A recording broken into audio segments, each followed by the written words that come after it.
अक्षरधाम मामले में मोहम्मद सलीम, अब्दुल मियां, अल्ताफ मलिक, अदम भाई अजमेरी, अब्दुल कयूम, इनको गिरफ्तार किया गया। अक्षरधाम मामले में मान्यवर 11 साल जेल में रहने के बाद सुप्रीम कोर्ट ने कहा मान्यवर कि ये लोग पूरी तरीके से निर्दोष हैं और इनको फंसाने की कोशिश की गई है। सुप्रीम कोर्ट की टिप्पणी है, उनको बरी कर दिया गया।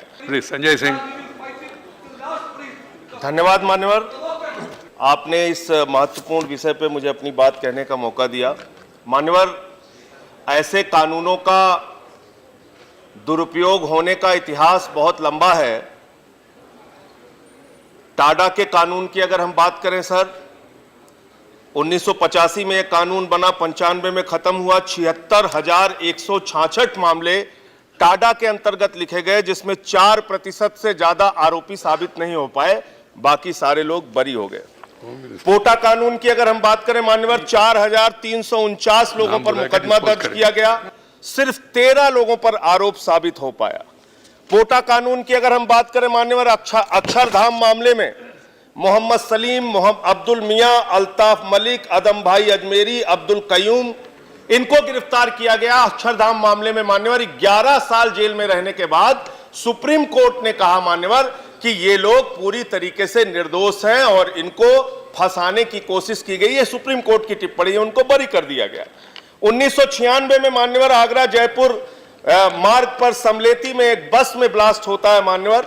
उसमें निसार, लतीफ, अब्दुल गनी भट्ट, इनको 23 साल तक जेल में रखा गया मान्यवर, और 23 साल के बाद उनको सबूत ना मिलने के अभाव में रिहा कर दिया गया और इन 23 सालों में एक बार भी पेरोल नहीं दिया गया मान्यवर। और छूटने के बाद वो भट्ट जब अभी आया कश्मीर में, अपने मां बाप की कब्र पर लिपट लिपट के रो रहा था। वो वीडियो आपने देखा होगा मान्यवर।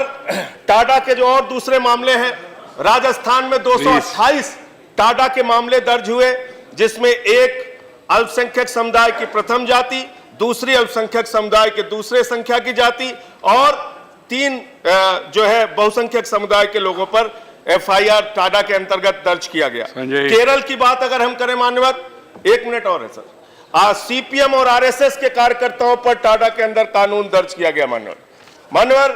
मैं सिर्फ आपसे ये कहना चाहता हूं, आसाम में 12 साल के एक बच्चे के ऊपर टाडा का कानून लगाया गया, परेश कलिता के ऊपर।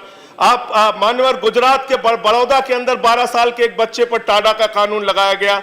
गढ़चिरौली में 3 आदिवासियों के ऊपर, जिसमें एक 14 साल का बच्चा था, सरकारी पेड़ काटने के मामले में टाडा का कानून लगा दिया गया मान्यवर। मैं सिर्फ आपसे ये कहना चाहता हूं, ऐसे कानूनों का दुरुपयोग बार बार होता रहा है। इसमें जो प्रावधान है उसकी 2-3 बातें कह के मैं अपनी बात खत्म करूंगा मान्यवर। इस कानून में आपने प्रावधान रखा है, कोई भी इंस्पेक्टर लेवल का अधिकारी किसी भी राज्य में जाकर किसी को गिरफ्तार कर सकता है। यह हमारे संघीय ढांचे की भावना के विरुद्ध है मान्यवर।